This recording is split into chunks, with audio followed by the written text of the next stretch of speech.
AI art has seemingly appeared on our feeds overnight. Landscapes, portraits, perfectly remade copies of an already existing artistry. The kind of work that used to take us hours, days, weeks, some even years.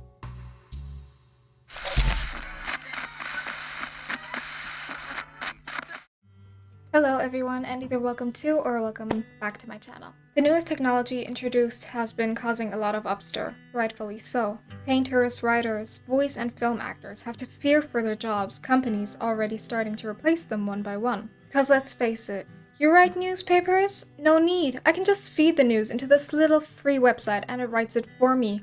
No more workers that need to be paid, right? And oh, you've been meticulously creating your own famous art style over years of practice and perfection. Well, I don't want to give you money for a commission. Here's a CapCut template that turns your picture into a drawing. I can't be the only one that feels like this is heavily dystopian. The one thing that makes us human, the one thing that makes me believe that yes, humans have a soul is now created by a jumble of codes and already existing creations crammed together. And this isn't just some phase either. AI is changing everything about how we make and value art. And for artists like me, it's terrifying how quickly it is normalized in our everyday life. Let's take AI ads, for example. If you're not in the industry of question, you might not be aware of how many people work on a single advertisement. Directors, actors, cutters, lighting, and camera. Those are all people profiting off of being booked. And that AI advertisement over there, that was someone's next meal, their rent to be paid. Because let's face it, in many countries, it's already become highly unrealistic to be able to afford a home and basic necessities while being a university student or someone who only gets minimum wage. Everything's becoming way more expensive, but payment isn't rising with it. Gen Z alone is steadily falling into poverty, with many of us afraid of not being able to support a normal and very simple life. And now on top of all of it, one of the most creative generations is having their jobs stripped away from them. That work is being scraped into databases, turned into style presets for people who don't even know our names. And that's not innovation. It's exploitation. Because what some people still not know is that AI isn't actually creating anything. It's taking all these already existing things off of its database to mix it together. You see, humans can create new things, find new techniques and forms of expression, but AI can only spit out what it already knows.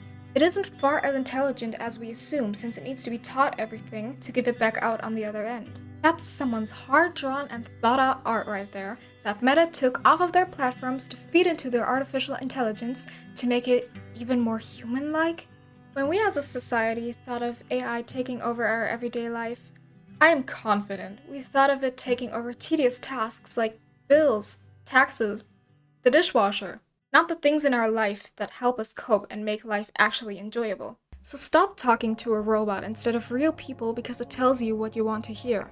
And stop saying AI art is making art accessible. Just learn and make it a passion like everyone else. And I'm sorry if I seem a little upset over this subject, but here the world is wondering why their mental illness numbers are skyrocketing. We're burning up our Earth. For what? A quick creative picture of your OC?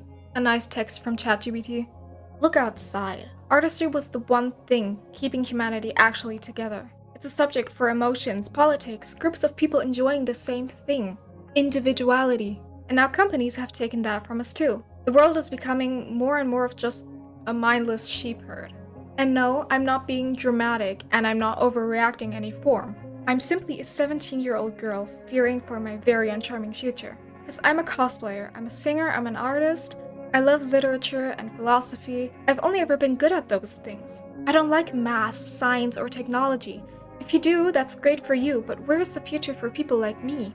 And yes, industry moves forward, new jobs will be created with AI taking over the current ones. But I think a lot of you are forgetting that we're already sorely lacking workspaces. The ability for someone to create their own small business with creative things to support themselves has really kicked off since the pandemic. And I'm betting with you, the next time I go to a convention, there will already be AI art in the artist alley. And there's barely anything we can do about that. And that person selling that soulless art will probably earn the same as the artist across. An artist who's been working on their designs for years in advance, putting their whole heart into it. Like, how do you even come to compare that with each other? Art is not just the product that comes out in the end. It's the experience, the progress, the way to that art. And AI does not have that. Your art may be flashy and better as beginners, but still, They've put work into that. You didn't. Okay, so this video wasn't meant to fearmonger, but it is meant to be real. And if you're scared about the future of your creative job, you're not paranoid.